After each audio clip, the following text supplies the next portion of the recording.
जोहार झारखंड। अभी सूचना मिली माननीय मुख्यमंत्री के नेतृत्व में विस्थापन आयोग, पुनर्वास आयोग का गठन हो गया है। इसके लिए सबसे पहले पूरे राज्यवासियों को शुभकामनाएं। विधानसभा मानसून सत्र अभी 3-4 दिन पहले ही समाप्त हुआ है। 28 तारीख को मानसून सत्र के अंतिम दिन गैर सरकारी संकल्प का विषय था, जिसमें मेरा विषय पुनर्वास आयोग और विस्थापन आयोग के गठन की मांग को लेकर था। विस्थापन और पुनर्वास आयोग के गठन की मांग को लेकर यूं तो सालों से कई माननीय सदस्य विधानसभा के पटल पर मांग को उठाते रहे हैं, आवाज को बुलंद करते रहे हैं, लेकिन इस बार माननीय भू राजस्व मंत्री श्री दीपक बिरुवा जी से मेरी जो विस्थापन को लेकर जोरदार बहस हुई, पूरे राज्य ने देखा और मैंने माननीय मंत्री महोदय से स्पष्ट कहा कि आप तिथि स्पष्ट बताइए कि विस्थापन और पुनर्वास आयोग का गठन 15 दिनों में करेंगे, 45 दिनों में करेंगे या 100 दिनों में करेंगे या 150 दिनों में करेंगे।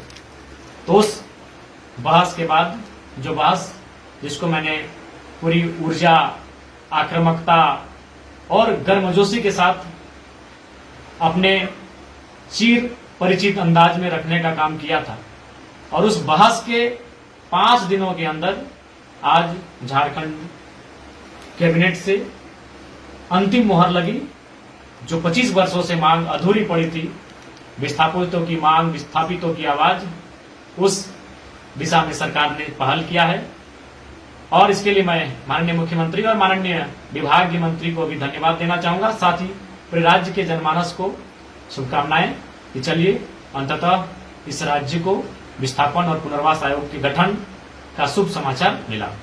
रूट हल्का सा राज्यवासियों को शुभकामनाएं और साथ ही प्रवासी मजदूरों को भी पैकेज दिया गया, विशेष पैकेज दिया गया जो करोड़ों का पैकेज है।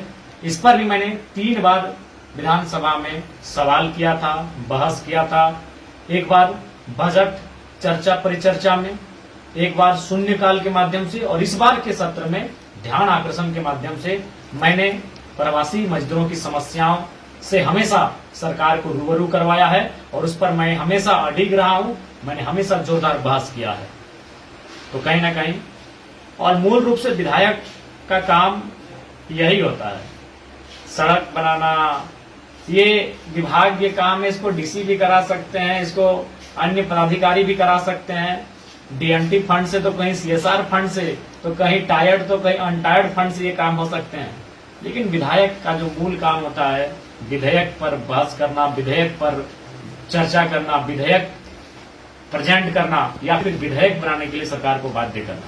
तो कहीं ना कहीं सभी माननीय सदस्यों ने प्रयास किया था, लेकिन अंतिम मुहर 28 तारीख को मैंने एक जोरदार बुलंद आवाज के तौर पर रखा विधानसभा में।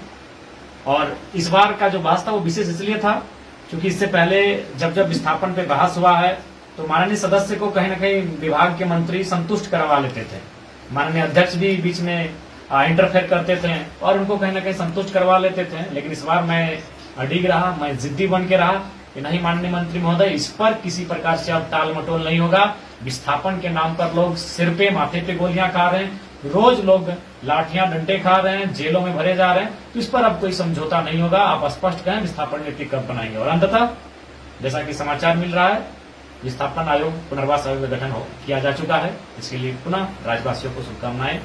जोहार।